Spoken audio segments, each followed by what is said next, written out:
Welcome to Fantasy Football Podcast Week 7. There we go. Hey, what's up, everybody? I'm Sam. With us, we have Rob, and we have a special guest again, Mike from Degenerate Bastards. How's it going, guys? Going good. Glad to have Mike again. Mike's going to join us when he can this year to kind of help throw some perspective out there on division, on his conference. And we might have, can you do 4 people next week, Sam? Maybe. If not, we can hook it up because no one wants to join us with after his and I game. So we'll go from there. So I think it's possible. And that could be kind of fun. So we can put ourselves on speakerphone if needed. So we get the 4 of us going. It may take 5 hours, but we'll get through it. Yeah. No, I think we're pretty good. And Mike, how are you? Hey guys, how's it going, man? Glad to be back to talk a little bit more fantasy football, man. I'm always happy to come on. So, stoked to be on here with you, Rob, and let's get into things. Yeah, let's start. We won't talk about standings just quite yet. Let's start with Conference B. Let's talk about the Heart Foundation versus Sisted Twister. There, that's a tongue twister. Sisted Twister. Yes. Let's see. This is me scrolling down and just filling up dead air. Yeah. No. So the Heart Foundation coming in with 194 points, going up against Sisted Twister there. Hey, I got it. I nailed it on the head. You know what? I'm going to turn it over to the man's brother. Yeah, man. I was talking to Cody throughout the afternoon, man, and he said he was finally happy to kind of get it going from his wide receivers and see points scored, throughout his whole squad. I mean, 194 points with the 4 points from Zeke. That's a hell of a week. He's been getting good production out of his quarterbacks all year long. So he's got another 80 points there from his quarterbacks. I mean, Kyler Murray, say what you want, whether he looks good or doesn't look good. I mean, the guy just scores fantasy points. He's I don't know how you'd classify a player who's a better fantasy player than they are a real player. But, Kyler is he's quarterback number 2 right behind Russ. And, he's been riding his back. So 32 points from DJ Moore and 22 from McLaurin. That's a good day for Cody. Yeah, Moore's a nice pickup. On the Kyler Murray thing, I just want to comment on that real quick because that's an interesting player and that's an interesting coach. Second quarter, I'm texting my friend going, I don't think either of these guys are going to make it. And next thing you know, you're deep into overtime, and and the coaching got better. And I can't dispute what he did on the last drive of the fourth quarter and doing that. And Kyler got better. So I was going, well, maybe these guys will make it. They're both real young, and they kind of showed it at times. So he's not bad. He's really not bad. And I think I'm a bigger fan of Murray than I am of the coach. But that was something there. Julio Jones. Yeah, Julio Jones with the 9 points, a couple short touchdowns, but double digits from most of his guys. It was a pretty good week. Nobody seemed to go off really, but consistent scoring. No match for 194 this week. No, and we had some big scores this week across the board. 136 not going to get it done in a week like this. So, all right. Well, anyway, moving on. Yes, there was a lot of big scores this week, and we'll continue on with Big Revis versus Straight LA. Big Revis coming in with 193 to 127 there. What we should have done is just have these two gentlemen take over the call in general this week and talk about each other's game, and that would have been way more fun than anything Mike and I could throw out. And we're pretty good, including you, Sam. So, but I think they would have taken us to town, man. Big Revis, 193. Man, he's back. He's back, and he's in Tom Brady, Patrick Mahomes. Tom Brady, 56 points, man. Making it look easy, huh? Oof. Todd Gurley, Atlanta wanted him to only be worth 18. I don't know. He scored a touchdown. Now, you think your freaking team could hold the other team without scoring a touchdown against the Detroit Lions at any juncture, man, with no timeouts. It's ridiculous. But he's got a guy named Deontay Johnson on his team, who I'll have to admit I'm not overly familiar with, but he's a Steeler, so which means he's a superstar wide receiver. There you go. Yeah, Big Revis on the flip side, just real quickly on straight LA. Russell Wilson was nice, but he should have had that should have been a pick six. Mike? Yeah, it should have been a pick six. Yeah, big down weeks from his receivers over there in straight LA really let him down. The skill position players just, totaled for less than 40 points. So hard to go up against Brady's 56. And, he's probably smiling only to get 14 out of Mahomes. But Big Revis, man, he's been a train, and he gets points from the rest of his team. So I like what Revis did with this lineup this week. I was a big fan of Deontay Johnson going into this week. Last week I talked about the downfall of Juju, even though he had kind of a bounce back week, but Deontay, he's the number one on that team, and if teams are going to play with him like the Titans were able to at least the second half, Deontay Johnson, he's good. He's a good player. So big win for Revis though. Let's move on. Let's talk about Wolfpack versus Degenerate Bastards. Another high score, 215. I'll go ahead and take. You seem to be very intimate with one of these guys. Well, I thought go ahead, bro. I thought it was going to be possibly the high score of for the league this year until we'll talk about that later. But 61 points out of Herbert. The rookie, the rookie had a game. I got into looking at a lot of like the records for our league, and even though we only go back to 2017, I was comparing a lot. This was a big week. This is one of I think the highest scoring week we've ever had in a single league or league week since 2017. So Herbert was good enough for 11th all time since 2017 at the quarterback position, 61 points, and Brady was right there behind him with 56. You were able to reap the benefits too. We were talking during that game. He just looks like it. He's got an arm. It's a little wild, but he's played like 4 games, right? So it's he kind of sails it a little bit, but dude, he can throw the ball. A lot of that was second half too. That's what was weird about that. He's kind of like, okay, come on, take off, and then he took off. He's legit. We're kind of going back and forth on the whole. There was some BS article I read about Baker Mayfield and Joe Burrow, and you're like, okay. How about Patrick Mahomes and Justin Herbert for the next 15 years? That sounds a little more exciting, doesn't it? Yeah, and actually, it's kind of a good. I know we're only 4 games in, but just the arm strength that Herbert has and the throws that he's willing to make, it's kind of is that young Mahomes-esque. So maybe you got an AFC divisional quarterback challenge for the next 10 to 15 years. That'd be pretty cool in that division. Oh yeah, and you can't forget about Derek Carr. Okay, yeah. Anyway, so moving on. Denver has a quarterback too, right? Drew Lock. Yeah, he looks like. Somebody we go over that quite a bit about some of the broadcasters mentioned or the talk shows talking about how Drew Lock was going to overtake the division, and I'm like, I don't even know why I listen to these guys at all. It's bad. Yeah, no, Degenerate dude, he blew it up this week, man. I dropped Kansas City. Going into that game, it's like, whoops. It's just, I don't. That defense is feast or famine, and they got real fat this week. So that's a huge week. Antonio Gibson, Hilaire, the whole it was nice. 215. Rob, what was Degenerate Bastard efficiency? Degenerate Bastard's efficiency was at 97.3%. Woo.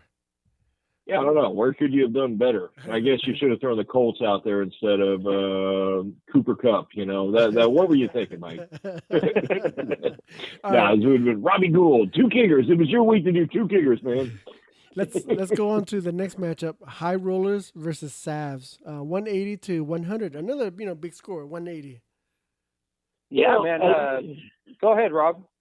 Yeah. I was just going to say, the strange thing about this week with all these massive scores, 180, 215, 267, 190, what, blah, blah, blah. It's odd that nobody's going to get a bad beat out of this. The matchups just kind of played out the way they should. So, I mean, the schedule could have been totally random. It could have been high rollers versus you this week, Mike. And, he's going to pick up $75, I think it is, on the year. But didn't work out that way. Yeah. So that's actually an interesting point that you bring up now that I'm looking at the scores. Yeah, I mean, we're looking at like 7 guys in that 180 range. And, yeah, none of those ended up being really close games. That could have definitely been a bad beat somewhere.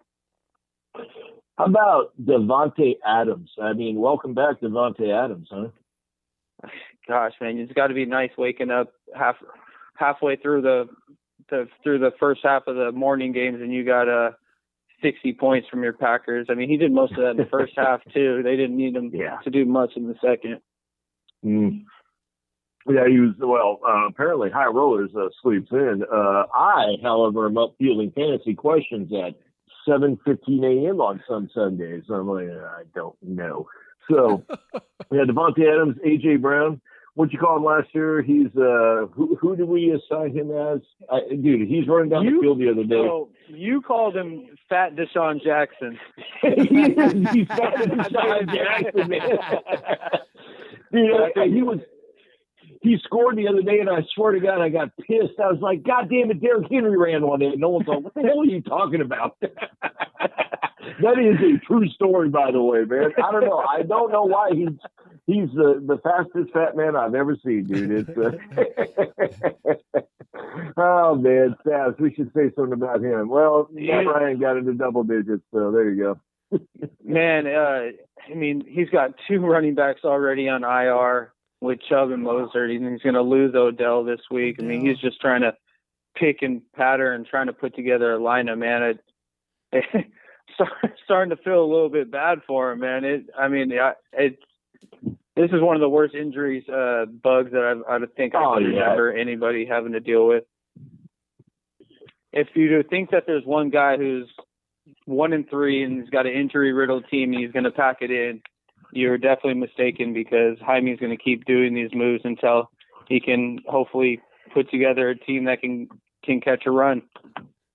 Well, I guess we'll have to leave next week with reminding everybody that the Venmo wire is open. So let's go to Conference A. Let's talk about El Oso Verde versus the Autumn Wind. Now, Conference A didn't have so many high scores except for one. But yeah, El Oso Verde 147 is pretty good points. It'll get a win done. It's Chris Carson just disappearing from plain view here at this point, huh? And I don't, the Patriots. I think it's time to cash in on the Patriots at this point. I know they're playing the Bills this week, and they'll probably win it 73-0 because why not? But that team looks bad. Yeah, -5. A -5 from Cam. I wish I would have actually been able to go look at that. And I'm sure we might have had some worse scores or ones that are similar. But I watched that first half, and I mean it was just ugly. I mean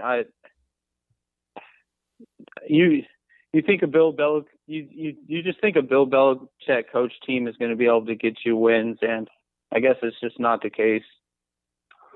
Oh yeah, especially with San Fran, Garoppolo going in there the whole night. I mean, the Patriots basically got their asses handed to them, and I don't know. I'm sure we've had worse than -5 over the years, but I mean, we don't have back when we, way back in the way back distance of last year when we had defenses that could get you negative points,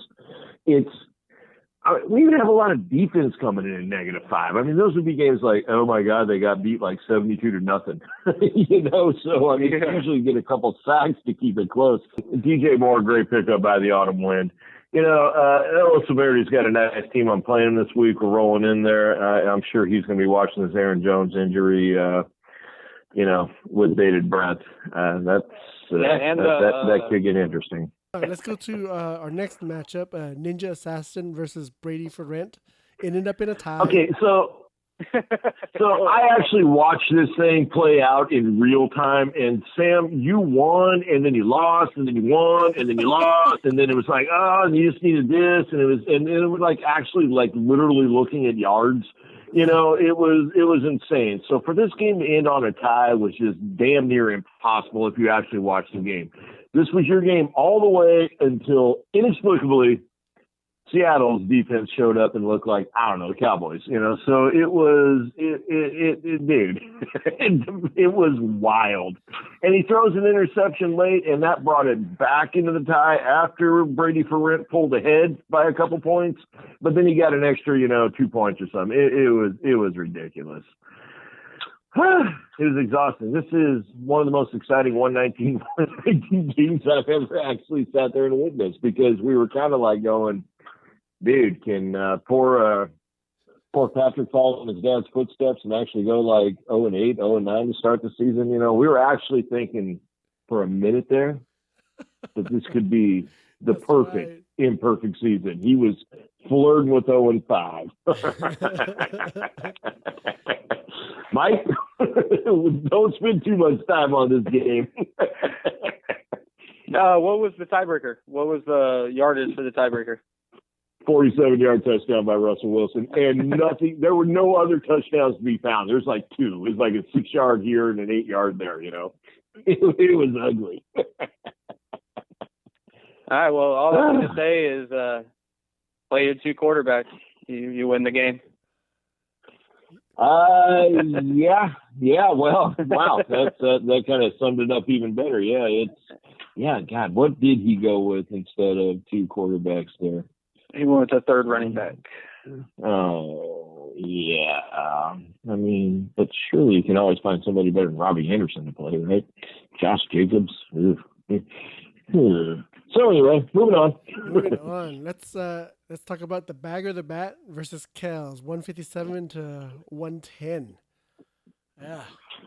All right, and shout out to Kells. I believe Kells was the only person to put together the 100% optimal lineup this week. Woo. It did feature 0 points from CeeDee Lamb, and I believe everybody else on this team was on bye week, but still 100% optimal lineup and getting the win. Big day from his quarterbacks, and then getting that 3rd highest wide receiver score from A.J. Brown. Basically 3 players carrying him to the win.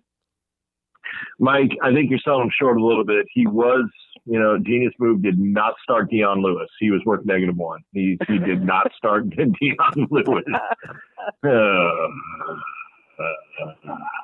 Yeah. Hey, there's another proud champion that's kind of struggling quite a bit this year, right? I mean, it doesn't start Hilaire. What are you gonna do? This game kind of blew. Kel's had a nice week. Also, let's all shout out to Kel's son out there on playing Fresno State. I know not a great game for Fresno State, but how awesome is that? He's playing wide receiver out there and made a couple catches this week, right? Yes. All right, man. That's great, Kells, man. Congratulations, man. Keep enjoy it. Yeah, definitely. That is sweet. Hey, remind me, Mike, wasn't he defensive back primarily in high school, right? I'm pretty sure he did play wide receiver. I think he probably was good enough to just play both ways, so he was probably a wide receiver corner. I just always have it in my mind that he was just doing a lot of defensive back work. So hey, Kels, clarify that for us on the feed tomorrow as it goes out. Yeah, we think that is just sweet. That's good for you, man. Good for him. Plus, I mean, was that game in Hawaii? Yes. Oh man, dude, you know how much the Earth's population wants to go to Hawaii right now? It's like you could never play another game. You're like, man, I went to Hawaii during COVID. It was all worth it. God. And Tay got up, put up double zeros right there. Odell. Double goose eggs. Yeah. Yeah. And do we know how long Odell's out for? The season, right? The season. The season. Yep. Oh man. Yeah. Come on, Jarvis Landry. Well, right. He should get a pick. Let's go on to our final matchup: Bruin Maniac versus the Gang Green. 267 to 116. All right, Hi, Rob. Congratulations on the Yeah. highest score weekly since high we've score, been yeah. recording. 267 points, taking down Sam's 265 from 2017 or 2018. Sorry. Damn, Sam. When Sam goes big, he goes real big, doesn't he? It's like I think that year for you, Sam, you did a 265, and I think you did like a 52. It was like, how is that even possible, man? Hey, I was thinking this on my walk here at the end of the day today, and I'm fairly certain, even though I didn't bother to check it, that my quarterbacks actually outscored the entirety of my quarterbacks to this point in the season. So I mean, it finally came together for 1 week. That was against my beloved old rival, who I've been doing this shit with her since 1993, if I'm not mistaken. So that was it's nice to get one on him because he's had many on me. So it's a nice week. I'm pretty happy about it. Everything kind of came together. I should have ran James Robinson out there instead of James Conner. I mean, my bad. I got my James mixed up this week. So it was, it was nice, man. Tyler Lockett, baby. Tyler Lockett, man. What was that? 59 points, 200 yards, 3 touchdowns. Jeez. I think I saw that was the sixth highest total from a wide receiver since we've been tracking. Amari having the most back in 2018. Was that on Thursday night against the Chiefs? Yeah, something like that. He had 67 points. Oh, God. Or was that on the Sunday game, that late Sunday game? I can't remember. Amari is like the boomer bust guy of all time. My one thing, and I'm not going to go on about myself here, guys. The 267 was great. It's nice to actually, I mean, I think you and I were texting. You're like, well, we're both going for the season high score. I go, no, dude, I don't flirt with season high scores, man. I usually sit comfortably in the 160 range. So this was definitely an outlier. I would just like to point out, as a shout out to Kels, who we were just talking about, he had this going on last year for a lot longer than me. But for 1 week and 1 week only, and by 8 days over I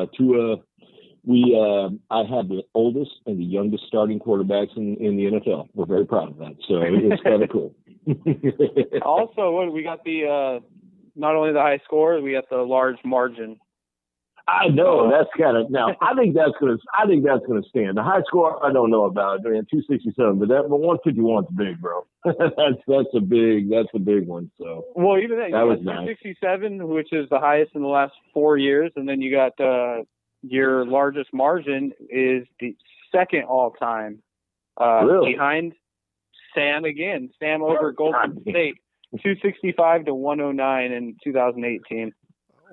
And there's Golden State. Everybody was asking what the highest score ever was, and that was kind of a fun thread to watch, man. 354, and you just look at that team and you go, how did he not win everything? And I had to kind of go back into my memory bank, and some of those guys started getting injured as the year went on, and we're like, hey Dave, we got a waiver wire, buddy.